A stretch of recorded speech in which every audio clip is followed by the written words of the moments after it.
الحمد لله الذي يطهر قلوب الصادقين في الإقبال على طلب الطهارة، والذي يعين عباده على تنقية قلوبهم في مسلك صدق الإقبال عليه، فله الحمد على ما أعطى، وله الحمد على ما يعطي، وله الحمد حتى يرضى، وله الحمد بعد الرضا. اللهم صل وسلم على سيدنا ومولانا محمد صاحب أطهر قلب في هذا الوجود، وعلى آل بيته وأصحابه وتابعيهم والتابعين لهم بإحسان إلى يوم الدين. كان الحديث في المجلس الذي مضى والذي قبله عن الالتفات إلى القلب بقصد تطهيره وتنقيته من قاذورات علقت به من معاصي القلب وأمراضه. مر معنا الكلام عن معالجة القلب من مرض الكبر الذي هو علامة على جهل صاحبه، ومر معنا الكلام عن معالجة القلب من ظلمة الرياء الذي هو دليل على استهانة القلب بعظمة الله عز وجل، وعلى التفات القلب بحمق إلى حب المنزلة بين الناس. قال الإمام الحداد رحمه الله: الرياء علامة على حمق صاحبه. لماذا؟ قال: لأنه يلتفت بما يتوجه به إلى الله إلى من لا ينفعه ولا يضره من الخلق. ويأتي الحديث في هذا المجلس طلبا للتخلص من الحسد الذي هو المرض الثالث من أمهات أمراض القلوب ومعاصي القلوب. لو تذكرتم في المجالس الماضية كان الحديث عن أن الكبر يورث القلب التفاتا إلى الناس، لأن فيه مقارنة بين النفس والآخرين، يرى نفسه أفضل من الآخرين، ففيه مقارنة أي التفات إلى الناس. وهذا الالتفات يتطور من كبر واستعلاء على الناس إلى مراءة للناس، استجداء لإكرام الناس له واحترام الناس ومنزل لديهم وتعظيم الناس. هذا الأمر إذا تطور في نفس صاحبه يتحول إلى مرض ثالث وهو الحسد، معصية من معاصي القلب، وهي استثقال رؤية النعمة لدى الخلق، أن يثقل عليك أن ترى منعما عليه بنعمة دنيوية أو أخروية. من أين يأتي هذا الاستثقال؟ يأتي هذا الاستثقال من أنك مشغول بالمنزلة بين الناس، فإذا كنت بنيت منزلتك بين الناس على علم ثقل عليك أن ترى من هو أعلم منك، لأن الناس ستلتفت إليه، فأصبح المرض متطورا إلى حد استثقال أن ترى النعمة عند غيرك. لماذا؟ لأنك ما تريد الخلق يلتفتون إليه، تريدهم يلتفتون إليك. إذا كانت المنزلة التي ترجوها بين الناس بسبب مال وقدرة على تحصيل المال ونجاح في المشروعات، يثقل عليك أن ترى من ينجح أمامك في المشروعات، لأنه سيصرف أنظار الناس إليه في علم، في مكانة، في جاه، أيا كان. امتلاء القلب بظلمة حب المنزلة بين الناس يورث القلب بعد ذلك هذا المرض الثالث وهو الحسد، استثقال رؤية النعمة. وإذا قلنا أن الكبر دليل على الجهل والرياء دليل على الحمق، فإن الحسد معاداة لله ظاهرة والعياذ بالله. هل يقبل إنسان أن يجد نفسه معادل لرب العزة؟ الحسد معاداة لله والعياذ بالله. لماذا؟ لأن الذي يحسد كأنه يعارض الله عز وجل. لماذا أعطيت فلان؟ عندما يثقل عليك أن ترى النعمة عند أحد من الخلق فكأنك تعترض على الذي أعطاه النعمة، على الذي أنعم عليه سبحانه وتعالى، فهي معاندة لله، معاداة لله ظاهرة. هذا خطر الحسد، أن تعيش بقلب مظلم يثقل عليه أن يرى الخير لدى الناس ويواجه الله عز وجل بالاعتراض على الله في إنعامه على خلقه. والحسد أنواع، هذه الأنواع مترتبة على هذا الأمر. أسوأ أنواع الحسد الإبليسي. ما هو الحسد الإبليسي؟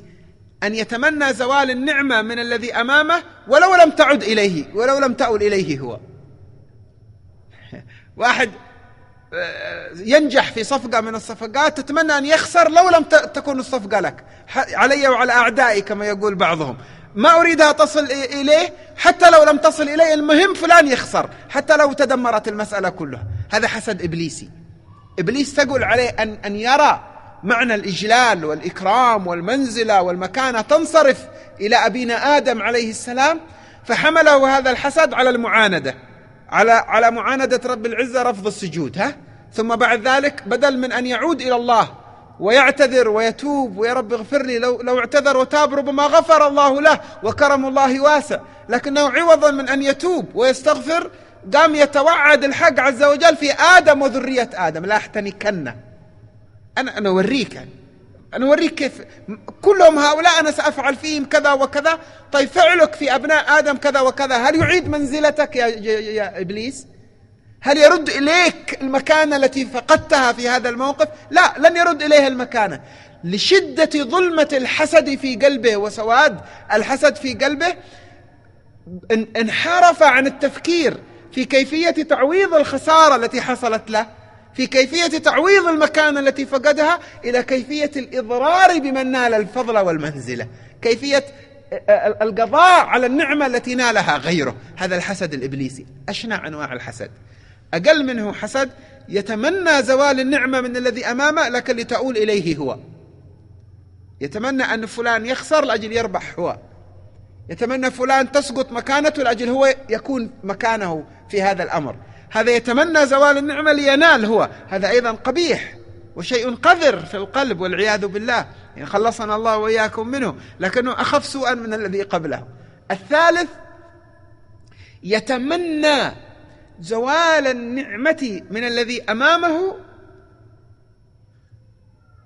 وحصولها له، لكن إن لم يكن هناك سبيل لأن تتحول إليه رضي أن تبقى النعمة عند غيره.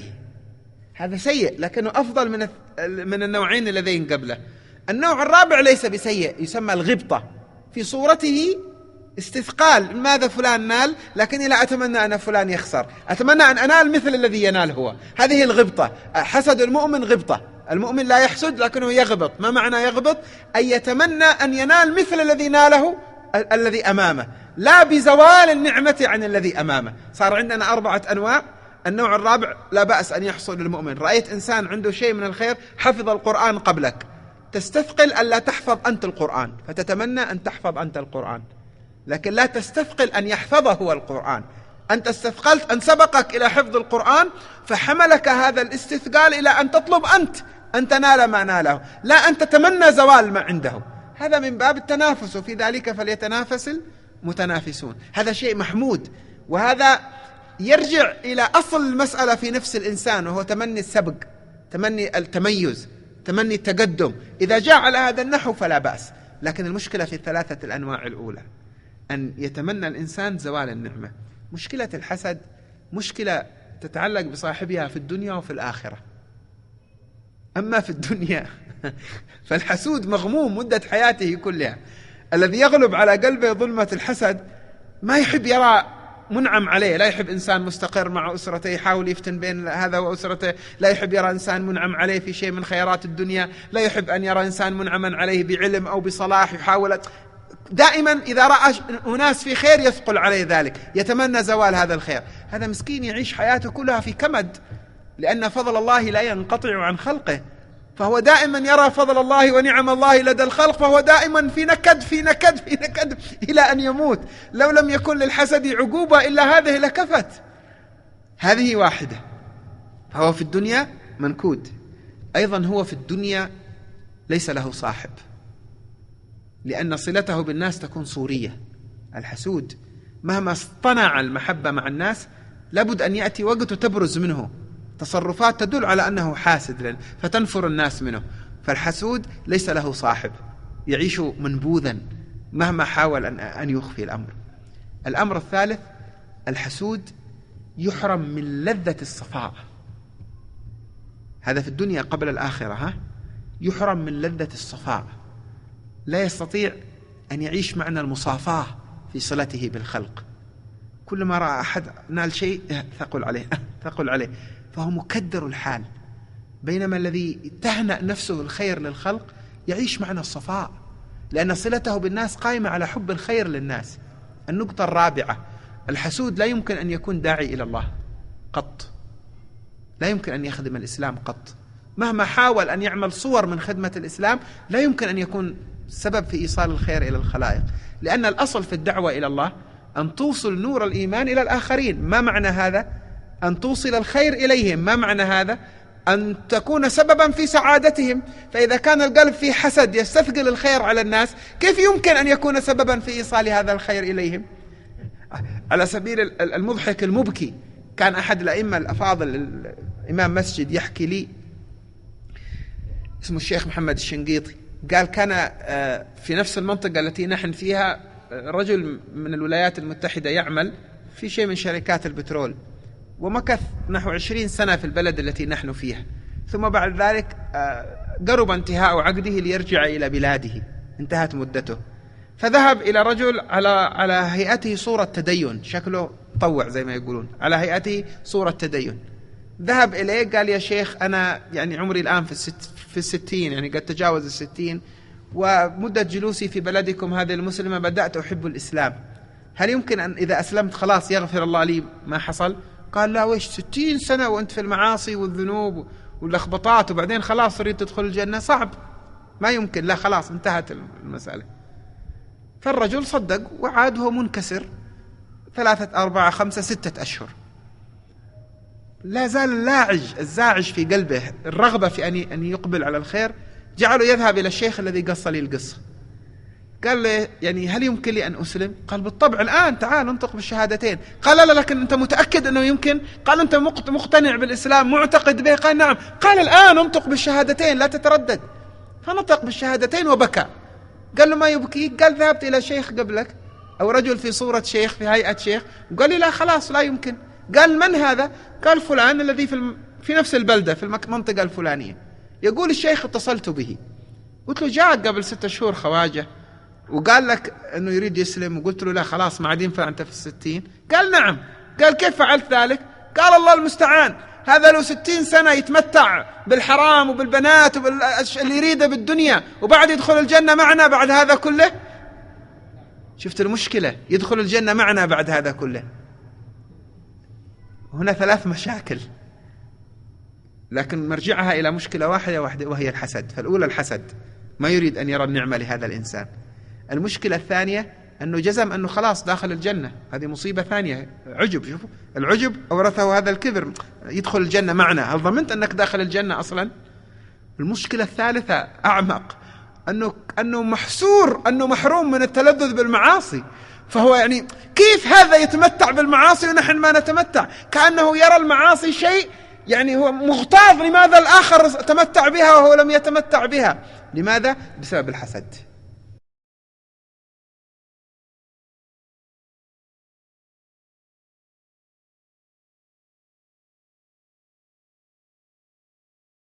الإشكالية الخامسة أن يحرم الإنسان لذة الطاعة. إذا حرمه الصفاء وصار منكودا ولا يذوق لذة الطاعة أبدا.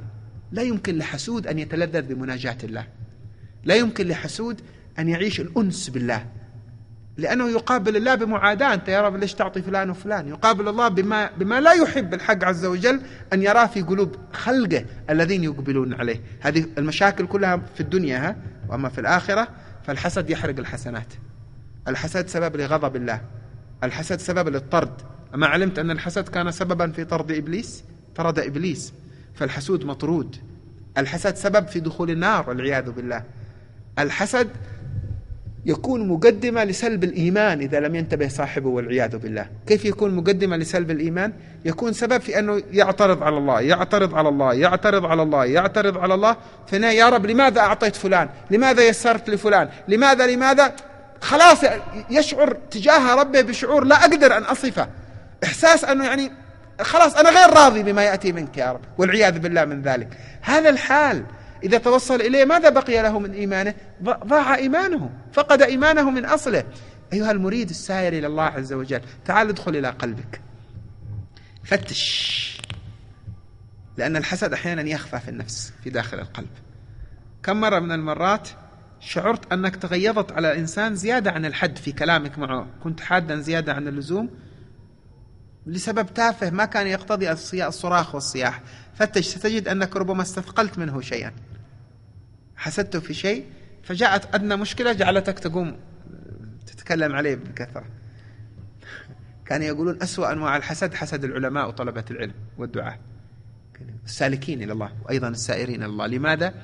قال المفترض أنهم هم الذين يعملون على بضاعة تطهير القلوب، فإذا حسد طالب علم طالب علم آخر ينتظر متى سيخطئ، فإذا أخطأ شن الحملة الكبيرة عليه، ليس على جزئية الخطأ البسيطة، بنى على الخطأ القضاء على كل ما يأتي من هذا العالم أو الداعية أو طالب العلم أو السالك إلى الله. لماذا؟ لأن المسألة مسألة حسد ليست مسألة انتقاد. كذلك في التجارة في البيع والشراء، عندما يحصل الناس بينهم بيع وشراء، لا فلان هذا ما يمكن نثق فيه أبدا. لماذا؟ ذاك في اليوم الفلاني لما البضاعة نزلت إلى السوق لم ينبه الناس إلى المشكلة الفلانية في البضاعة. هل هناك احتمال أنه لم ينبه الناس نسيانا؟ وارد هذا الاحتمال، وارد. لماذا مباشرة اعتبرت لأنه خائن لأنه سيء؟ لأني أنا وياه في نفس العمل، تنافس قائم، فالحسد جاء. عندما يأتي مزارع وله مزارع آخر يزرع، حصل خطأ من هذا المزارع في شيء من أساليب الزراعة أثر على نوعية الزراعة التي يزرعها، على المحصول. لا هذا فلان لا تأمنوه أبدا، هذا خائن، لا نأتمنه على بطون الناس وعلى أرزاق الناس، فعل كذا وكذا. من الذي يشنع عليه؟ مزارع مثله من نفس العمل. لماذا؟ لأنه يستثقل أن يراه قد برز أو تفوق في شيء. العلاج، عرفنا الآن الخطر، عرفنا من أين تأتي مشكلة الحسد بأنها معاداة لله ظاهرة. كيف نعالج مشكلة الحسد؟ أولا أن تكره هذه الصفة فيك، اعترف جزئية منها موجودة، نحن بشر، اكره وجودها فيك، اعترف بوجود جزئية منها واكره هذا الوجود في داخلك. يجعل الله ينظر إلى قلبك فيرى من قلبك كراهية الحسد، كراهية أن تحسد غيرك. العلاج الثاني للمسألة الدعاء لمن تستثقل رؤية النعمة عليهم.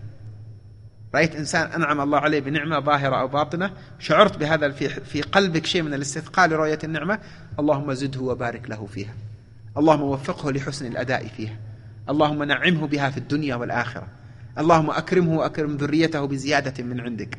البعض يقول طيب تريدني أدعو، أنا أدعو قلبي غير ممكن أقولها بلساني بس ما أريد أضحك، يعني خادع ربي أنا ما أستطيع. أقول يا رب زده وقلبي يقول لا تزيده، قول افعل حتى لو حصل ذلك. فإذا قلت يا رب زده وقلبك يقول لا يا رب لا تزده، قل يا رب أنا أبرأ إليك من هذا الذي في قلبي، الذي أستطيع أن لساني حركتها فأعني على ما لا أستطيع، توجهت إليك فيما يرضيك بما أستطيع فأعني فيما لا أستطيع. يكرمك سبحانه وتعالى. وما هذه من الأدوية المجربة لعلاج الحسد في النفس في القلب، أنك تدعو لمن استثقلت رؤية النعمة عندهم، وتسأل الله عز وجل أن يزيدهم من هذه النعمة، وتتحدث بالثناء على من استثقلت رؤية النعمة عنده. إن كان لك زميل في ميدان عملك، في دراستك، في مجالك، في أي كان استثقلت النعمة التي عنده، أثني على الخير الذي عنده في غيابه أمام الناس. أما أمامه تثني عليه ومن خلفه تتكلم عليه، هذا نفاق، هذه مداهنة. لكن الكلام في غيابه أثني على الخير الذي قد ناله، وأشعر مكن ثمرة هذا الخير في قلوب الناس. تعرف أين يأتي العلاج هنا؟ هذا مثل العلاج المباشر على مشكلة الحسد. النفس لماذا حسدت؟ تريد أن تتمتع، تريد منزلة عند الناس، تتمتع بالمكانة. فإذا كان الذي ينافسك في علم أو في تجارة أو في صناعة أو في تقنية أو في أي مجال، وبدأت تثني على إتقانه أمام الناس في غيابه، أنت ماذا تفعل هنا؟ أنت تؤكد المكانة التي ستصير له في قلوب الناس بسبب هذه النعمة التي له. ماذا تفعل أنت الآن؟ تستأصل المشكلة من أصلها في قلبك. أنت لماذا استكثرت عليه؟ لماذا استثقلت أن ترى النعمة فيه؟ لماذا حسدته؟ لأنك ترى أن هذه النعمة ستجعل له مكانة تنافسك عند الناس. فإذا بدأت أنت تمكن له هذه المكانة في قلوب الناس، أنت أخزيت النفس بكل ما يمكن أن تخزى به. أنت الآن يعني قتلت هذه المشكلة في داخلك، استأصلتها من أصلها. فمن ثبت على ذلك وهو ثقيل، اسمع، أنت تريد القرب من الله، مريد سائر إلى الله، هذا ثقيل على النفس، ليس من السهولة بمكان أبدا. من المرة الأولى ستخرج متحمس الآن من بعد سماعك هذا الكلام في المجلس، اللهم فلان أنا كنت مستثقل الخير الذي، اللهم زده من هذا الخير، اللهم أكرمه، اللهم بارك فيه. غدا ستجلس بين أصحابك ستقول فلان ما شاء الله ممتاز، والمجال هذا الذي أتقنه سينفع كثير وأنا مسرور من نجاحه إلى هذا الحد يمكن. لكن بعد 2 3 أيام الناس الذين أثنيت عليه أمامهم سيبدأون هم ينطقون بهذا الثناء ويسمعونك، تبدأ النفس قليل تضيقه. نعم ما شاء الله، مثل ما قلت لكم هو ممتاز وجيد مدحوه مرة ثانية. نعم هو كذلك هو. طيب خلاص عرفنا أنه تمام وممتاز. من أين جاءت هذا؟ لأن الخناق بدأ يضيق عليه. معنى كلامي هذا أن المسألة تحتاج استمرار، لأنك هنا تعارض نفسك فيما تريد. أنت الآن تستأصل مرض من داخل القلب، من عمق القلب، من داخل القلب، وهو مرض الحسد. أيضا مما يعين على التخلص من الحسد، نحن قلنا الاعتراف بوجوده في النفس، كراهة هذا الوضع، الإلحاح بالدعاء لمن تستثقل النعمة بأن يزيده الله من النعمة وأن يبارك له فيها، الثناء عليه أمام من لا يرى. أيضا يعين على ذلك أن تفكر كيف تساعد هذا الذي أنت حسدته. أنت شعرت باستثقال في نفسك لما برز لديه من نعمة، إن استطعت أن تساعده في شيء يعين على النعمة التي هو فيها، هذا أيضا سيعالج المرض أكثر وأكثر في قلبك، وسينظر الله إلى قلبك، وهو المطلوب وهي الثمرة. فإذا نظر الله إلى قلبك ورأى أنك تعامله على هذا النحو، تجلى الله عليك بنوره. وإذا تجلى عليك سبحانه وتعالى بنوره، عاد على قلبك بطهارة لم تكن تعهدها من قبل، وصار قلبك يهنأ للناس، وصار قلبك سببا لإيصال الخير إلى الناس، وصرت تعشق أن ترى النعمة لدى الخلق. لماذا؟ لأنك ترى تجليات المنعم سبحانه وتعالى. تعال يا مريد افهم هذا المعنى قبل أن نختم المجلس، تنبه له. إذا عالجت نفسك، شاهدت نفسك بما ذكر الآن وبما يذكره العلماء في معالجة الحسد، وبدأت ترى إشراق في قلبك. ما هو هذا الإشراق؟ نور الفرح برؤية نعمة المنعم لدى خلقه على خلقه. معنى هذا أنك بدأت تشهد تجليات الله. رأيت إنسان أنعم الله عليه بنعمة، شهدت ماذا؟ في الصورة شهدت بشر ونعمة جاءت للبشر، في الحقيقة شهدت تجلي الله سبحانه وتعالى باسمه المنعم على هذا العبد. فانتقلت من ظلمة الحسد إلى نورانية شهود تجلي الله سبحانه وتعالى على عباده. فكلما رأيت منعما عليه رأيت رتبة أو مشهدا أو معنى من معاني تجليات الله باسمه المنعم. فإذا بك ترى تجلي الله باسمه المنعم هنا وتجلي الله باسمه المنعم هنا، فيمتلئ قلبك بأنوار اسم الله المنعم، فتصبح أنت متجلا عليك باسمه المنعم. وعندئذ يتجلى الله عليك بنعمة الوصول إليه، التي من أجلها سلكت، التي من أجلها أنصت إلى مثل هذا الكلام، التي من أجلها حضرت مثل هذا الدرس. سننصرف من هذا المجلس ومن هذا الدرس بأي وجهة وبأي حالة، بعد أن تكلمنا في 3 مجالس على أمهات أمراض القلوب. هل بقي من الكبر شيء لم تعد تكرهه في نفسك؟ نعم، نأخذ وقت إلى أن نجتهد في التخلص منه ونستعين بالله على ذلك. الرياء، الالتفات إلى الناس، الحسد، استثقال رؤية النعمة لدى الخلق، سنعمل على التخلص منها. ستخرج من هذا المجلس وأمامك شغل تتخلص من الكبر بتذكر حالتك ونقصك، تتخلص من الكبر بالأعمال، مبادرة الناس بالسلام، تنظيف البيت، ننظف حمامات المساجد، شغل نشتغل. نتخلص من الكبر، نتخلص من الرياء باستشعار عظمة الحق سبحانه وتعالى حتى لا نطلب المكانة بين الخلق. نكره خاطر الرياء الذي يحصل عندنا، نكثر من ذكر لا إله إلا الله. نتخلص من الحسد بكراهة هذه الصفة مع الاعتراف بها، بالدعاء لمن نرى عندهم النعمة ونشعر من أنفسنا استثقال رؤية النعمة، بالثناء عليهم في غيابهم، بمساعدتهم على الازدياد من الخير الذي هم فيه، بالبحث عن شهود أنوار المنعم سبحانه وتعالى. وهذه الأمراض الثلاثة وهذه المعاصي الثلاثة تتفرع عنها معاصي وأمراض كثيرة تصيب القلوب، لأن أمراض القلوب كثيرة والعياذ بالله. لكن الذي يعتني بتطهير قلبه من هذه الأمراض الثلاثة، فجميع ما عداها دونها هو متفرع عنها، كأنك عالجت الأصل. فإذا أقبلت على هذا المعنى ورضيت أن تمر عليك أوقات وأيام وجهود وفكر وبذل للتخلص منها، بدأت أنوار الطهارة تشرق على قلبك. انتقلنا الآن إلى الكلام عن قلب طاهر أو قلب يرتقي في التطهر شيئا فشيء.